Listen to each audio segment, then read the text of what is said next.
years ago, I tried to end my life. I was depressed, anxious, lonely, angry, I was traumatized. I saw no way out. I escaped that hell by finding God and getting on self-improvement, only to fall down to hell again when life got crazy. Now I am changing my life for good and teaching everything I've learned along the way.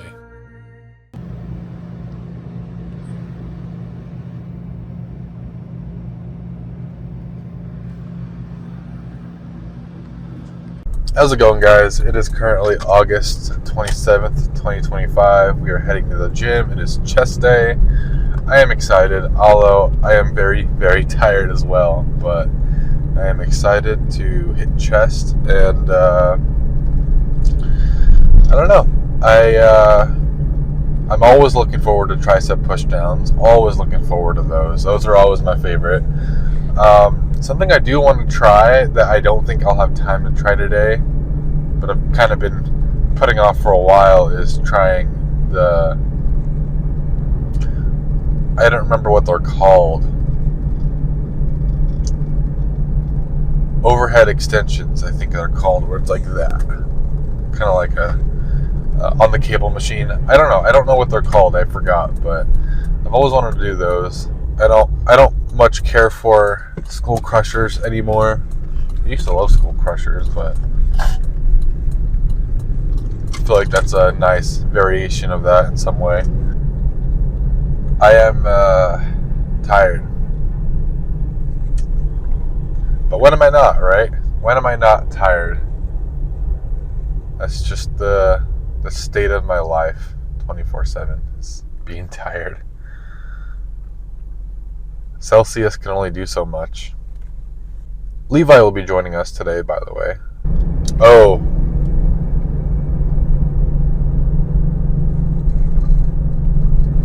I am stupid.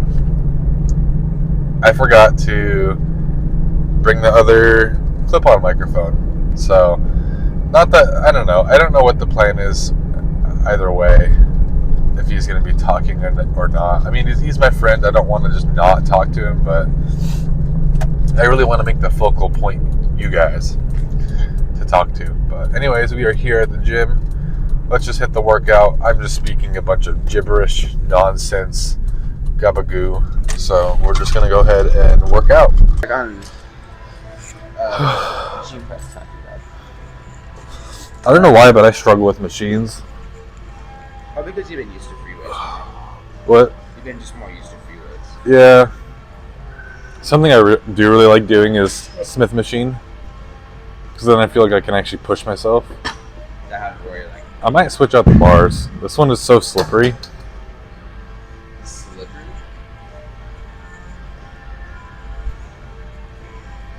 It has like no grip.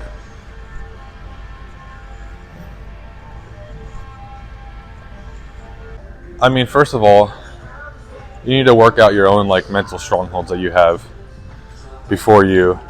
So prioritize yourself over. Yeah. Because you might just tell yourself, oh, like we'll just figure it out as we go, and that's true, you can, but it's gonna be so much harder, and plus life starts hitting you quickly, and then you neglect those things, and they get worse, and the mental strongholds get worse, and then that can go down a really bad path if you let it. Yeah, the biggest thing with working on yourself that it helps others, like me working out, helps my mental clarity, so it helps my family not get stressed around me or whatever. Just like little things like that. Yeah. Meditating, being in Christ, obviously. Yeah, that, and I would say, I mean, this wasn't how I approached Cassidy, but like, except like pretty much everybody else in my entire life before, I kind of approached with like a scarcity mindset, or like, I don't know, it's just, I just wanted the validation. Yeah. Oh, you got one more. Easy.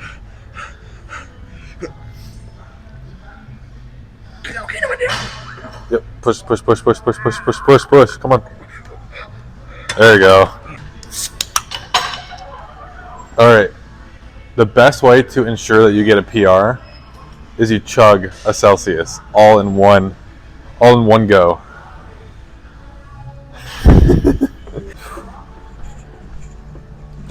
you don't do this, you're gonna die.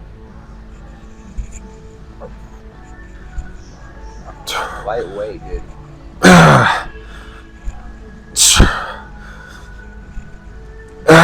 Absolutely pumped that, bro. Ooh, why was that difficult? That should not have been difficult. You got at least 2 more.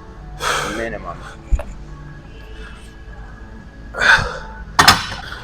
I just felt the anxiety hit me, dude. Why? Of PRing. That feeling of like dread. Get this. Get it. This is yours. Drive. No, you're gonna get this. Oh my gosh. What happened? I don't get it.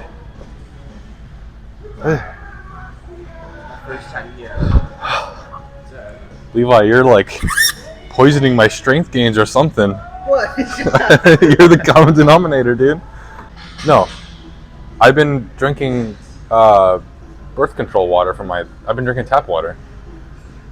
So you lost like 30 pounds of strength overnight? Overnight, dude. No, I've been drinking tap water for like months now. I just gave up. We had a filter. We had a Brita filter. But even those don't really do anything. I mean... Are you trying to get a reverse osmosis one? I want to. It's just they're expensive. Expensive, dude. Lateral raises. Oh. I made a joke recently that with Cassidy that because we were recording me doing lateral raises and me like facing the other way, and I looked at the recording and just like Cassidy mentions that my ass looks huge, and I was like, I wonder how many gay men are gonna watch my YouTube channel. This is my dream physique right here. That's not even steroids. That's got to be like Photoshop. That's Photoshop. That's not real at all. Well, it reminds me of Unless those. you inject synthol. That's what I was gonna say. That's what I thought it was.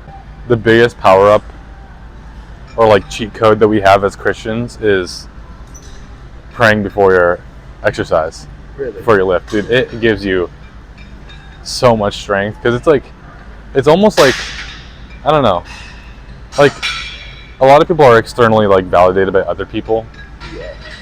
like seeing them lift. But if you're like thinking about God and Him watching you lift, like you just produce so much more.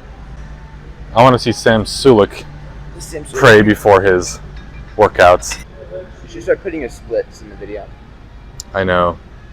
I was doing that for a couple of videos, but usually I do it when I track my workout and I show like everything I logged in the workout. Yeah. But I stopped doing that because it takes too much time because I can't stop recording, so I have to get my other phone and do it. But the other phone, because it's like my old phone, it doesn't sync up with that phone. So then I have to put it a second time. So it's just annoying. I don't know if I told you or if I told Cassidy, but I want to take up fencing. Fencing? Yeah. That's such an interesting thing to dig up. I want to start I sword. want to take a water polo. No, I'm not like hate. That's just an interesting. What made you go to fencing? I don't know. I just was listening to a song and I was like, man, this would be a really cool song to fight to with like swords. And I was like, wait, that's a thing. Dream. This guy's a straight bar master. That was I'm gonna try this out. I do one more set. Ooh. I gotta- Wow. Busting these out of something. Okay, back up. Go. I'm gonna help you on the way up. You're getting all the way down. Murdered. Okay, that's gonna be pretty close to failure. You were gonna help like more than 50% there. Oh, was that? Yeah, I was pretty close. Oh, was it?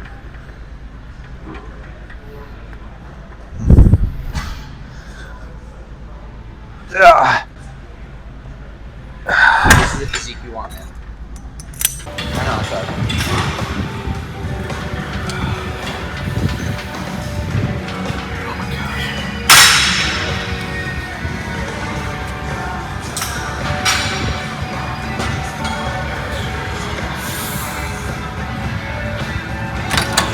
My favorite thing when someone's doing a a really intense set, even though it's kind of mean, it's like become the world's greatest comedian at that moment. Yeah. This sort of cannot finish. Is that it? Yeah. Okay. Good workout. Good chest day. Yes, sir. Man. You admiring that, bro? Yes, sir. All right. Pretty decent workout all in all. The chest was a little humbling. I don't know what happened. I just lost all my strength all at once and couldn't put up even 165, which is so funny. Excuse me. Talking too fast. My goal for September 1st, which is in like, 4 or 5 days, was 205 incline bench. Oh my gosh, it's bright. And I am currently at 155 at this point. I mean, I hit 175 for a couple reps, but I couldn't actually hit 185. When the last time I was lifting consistently, I was at 190. And that was when I first started incline bench. It's okay. This isn't the end of the world. I went to the gym. I was consistent. I got a good workout in with my friend. I'm not too mad. Not too upset. I mean, it is what it is. At least we're getting back on track overall. But speaking of getting back on track, need to pray, need to meditate badly. Cannot, and I mean like a good prayer, good meditation, like genuine. Don't have much time this morning, but we can still do it for, like, intentionally. Life has been kicking my butt for so long now that any kind of progress at this time of my life towards any goals or consistency is honestly good enough for me. I mean, that makes me happy.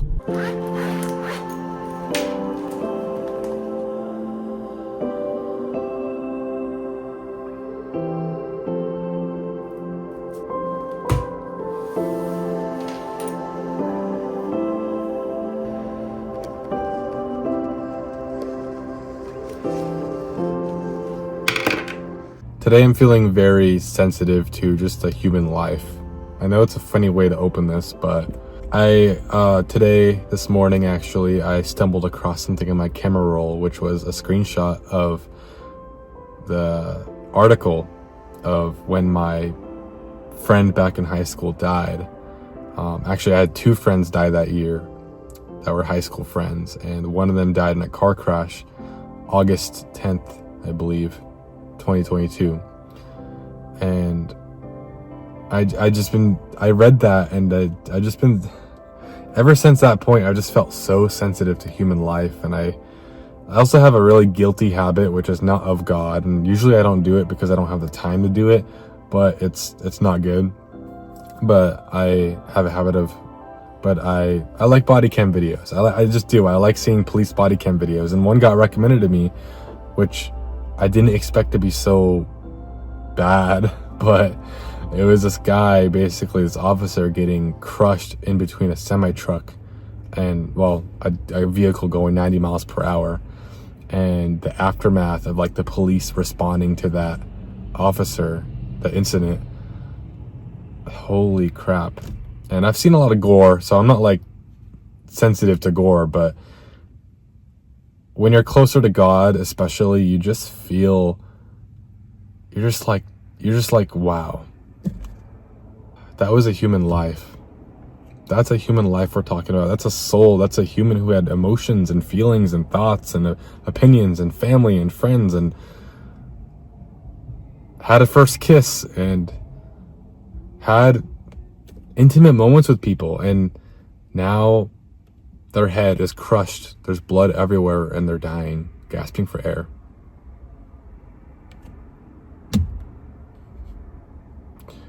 So I'm feeling very sensitive to just life right now and how fragile it is and how easy it is to just be gone. We're all seconds away from death, and that's just something that's eerie and just crazy to think about. But while we're on the topic, I have John 18 open, which is the beginning of the crucifixion, or I guess the arresting of Jesus. Jesus fully, and I might be losing my voice, so I apologize if I'm not pronouncing things right or if I'm losing my voice. But Jesus fully realized all that was going to happen to him. So he stepped forward to meet them. "Who are you looking for?" he asked. "Jesus the Nazarene," they replied. "I am he," Jesus said. Judas, who betrayed him, was standing with them. As Jesus said, "I am he," they all drew back and fell to the ground. Once more he asked them, "Who are you looking for?" And again they replied, "Jesus the Nazarene." "I told you that I am he," Jesus said, and since I am the one you want, let these others go. He did this to fulfill his own statement, "I did not lose a single one of those you have given me." Then Peter drew a sword and slashed off the right ear of Malchus, the high priest's slave. But Jesus said to Peter, "Put your sword back in its sheath. Shall I not drink from the cup of suffering the Father has given me?" Then Pilate had Jesus flogged with a lead-tipped whip. The soldiers wove a crown of thorns and put it on his head, and they put a purple robe on him. "Hail, King of the Jews," they mocked as they slapped him across the face. Pilate went outside again and said to the people, "I am going to bring him out to you now, but understand clearly that I find him not guilty." Then Jesus came out wearing the crown of thorns and the purple robe, and Pilate said, "Look, here is a man." When they saw him, the leading priests and temple guards began shouting, "Crucify him! Crucify him!" "Take him yourselves and crucify him," Pilate said. "I find him not guilty." The Jewish leaders replied, "By our law he ought to die because he called himself the Son of God." When Pilate heard this, he was more frightened than ever. So they took Jesus away. Carrying the cross by himself, he went to the place called Place of the Skull. There they nailed him to the cross. 2 others were crucified with him, one on either side, with Jesus between them. At noon, darkness fell across the whole land until 3 o'clock. Now this is Jesus actually on the cross. At about 3 o'clock, Jesus called out with a loud voice, "Eli, Eli, lema sabachthani," which means, my God, why have you abandoned me?" I am Arab, but I probably pronounced that very wrong. The Aramaic. Then Jesus shouted out again, and he released his spirit. At that moment, the curtain in the sanctuary of the temple was torn into 2 from top to bottom. The earth shook, rocks split apart, and tombs opened. This is actually something that a lot of people forget about. The bodies of many godly men and women who had died were raised from the dead. They left the cemetery after Jesus' resurrection, went into the holy city of Jerusalem, and appeared to many people. That is a crazy thing to just have happen. We kind of forget that actually happened. It's kind of funny. But yeah, there we go. That's what I wanted to read. The suffering that Jesus went through on the cross, all the things that happened in the last days of his life before the cross, the betrayal, the frustration, the denial of him, of his closest follower, and the rejection, the hatred, the mocking. He endured all of that, the suffering, the pain, the whipping, the name calling. He suffered all of those things, and he didn't once raise a finger. And I'm struggling with all these things. But look to Jesus, who is a perfect example of somebody who endured all these things and just was able to not